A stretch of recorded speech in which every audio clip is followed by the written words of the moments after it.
I think what we all know, Deputy Speaker, is that we are amidst a period of unprecedented uncertainty for those of us living today. Now, that was the case before COVID-19. COVID-19 hit, and all of the complexities of the international political economy were accentuated. And here we are today. A need for us to do what nations do with foreign policy, and that is have an outward expression of who we are as a nation, what we believe in. And what we believe in, Deputy Speaker, is best defined by what unites us. And what unites us is not ethnicity, it's not the colour of our skin, it's not our history, it's not our gender, it's not how we walk, it's not how we talk. The one thing that unites us in this country is a common set of values. And those values are liberal values. Freedom, equality, rule of law, etc. The very values that define the nation we are, but also the world in which we wish to operate. Now, it's one thing for a Commonwealth government to reflect those values in foreign policy and act accordingly. But it's a far greater challenge for other tiers of governments, state, territory governments and local councils, to do the same. It's very difficult for other tiers of governments and also universities, without the demonstrable expertise that lies with the Commonwealth, to get it right and to be consistent. And that is the challenge we face, and that is why today I stand to commend the Foreign Relations State and Territory Arrangements Bill of 2020. This is why it's so vitally important. This bill plugs a gap, Deputy Speaker. Plugs a gap in what should be a Team Australia approach. As some of those opposite have themselves said, Australia should speak with one voice. Internationally, it is vitally important that we speak with one voice, we coordinate and we act in a united fashion. But we need instruments to assist other tiers of government in this regard. A Team Australia approach means that we continue intelligence briefings to premiers and chief ministers.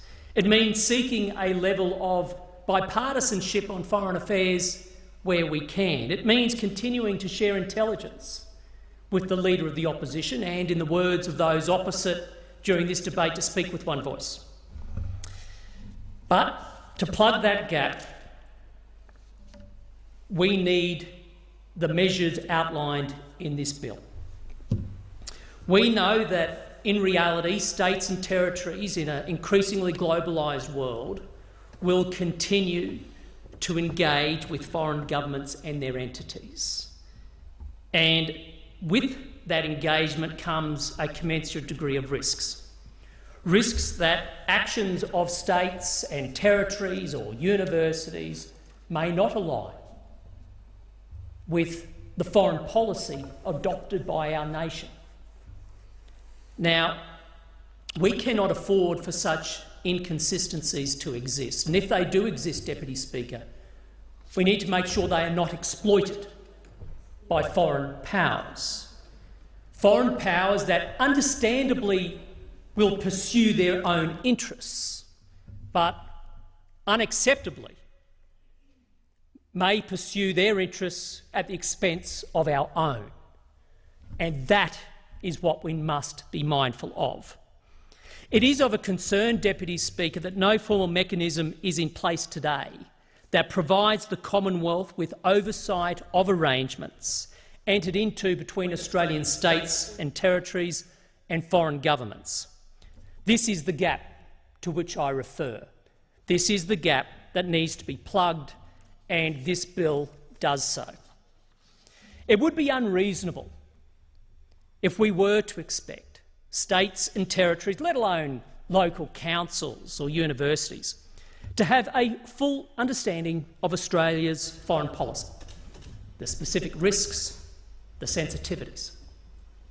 And thus the mechanisms in this bill will assist, not constrain, other tiers of governments along with universities and so forth.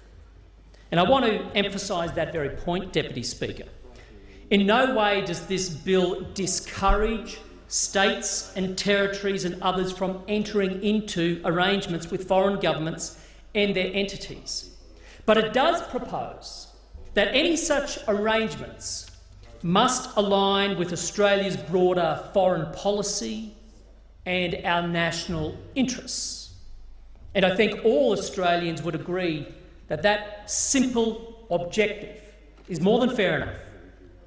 To this end, Deputy Speaker, the bill enables the Minister to prevent negotiations or entry into arrangements, or to invalidate existing arrangements where they are found to be inconsistent with Australia's foreign policy or where they adversely affect Australia's foreign relations.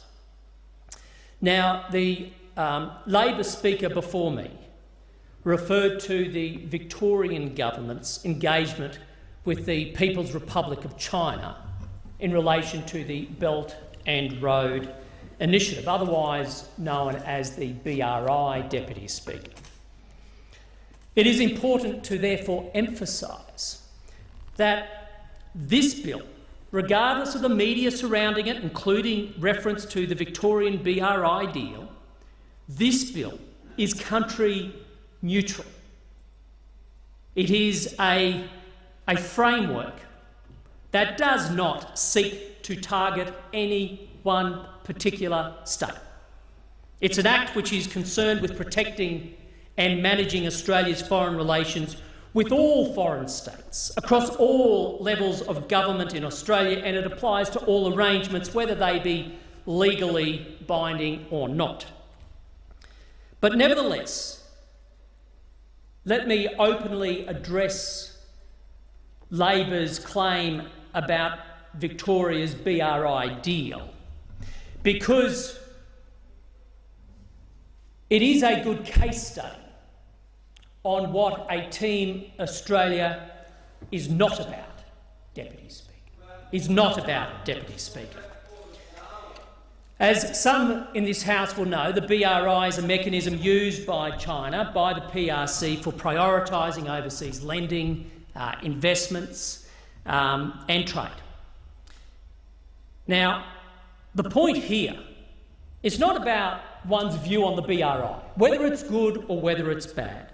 And the point here is not how the Foreign Minister might conclude on Victoria's deal with China on the BRI after an assessment under the terms referred to in this bill. The point here is simply this. It is ludicrous that despite the Australian Commonwealth Government having neither signed up to nor endorsed the BRI, that the state of Victoria, the Victorian government, decided to go ahead and sign themselves up anyway. They did so without proper consultation with the Commonwealth Deputy Speaker. They did so without having the likes of DFAT do a detailed due diligence for their consideration. Therein lies the problem. Therein lies the problem, because we cannot afford to see Australia picked off polity by polity. What we should see is Australia act as a united country, as a united nation when it comes to foreign affairs. Now, this bill will ensure that the Minister for Foreign Affairs can assess arrangements between state and territory governments and foreign governments and entities related to them, and whether or not they would adversely affect Australia's foreign relations or be inconsistent with our foreign affairs, our policy.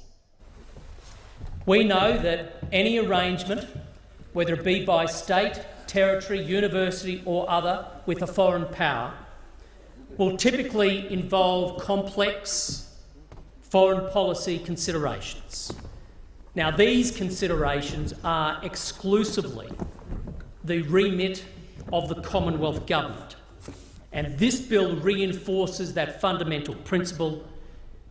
It gives effect, if you like, to the head of power that lies with the Commonwealth. The bill, therefore, carries my support, and I'm happy to commend it to the House.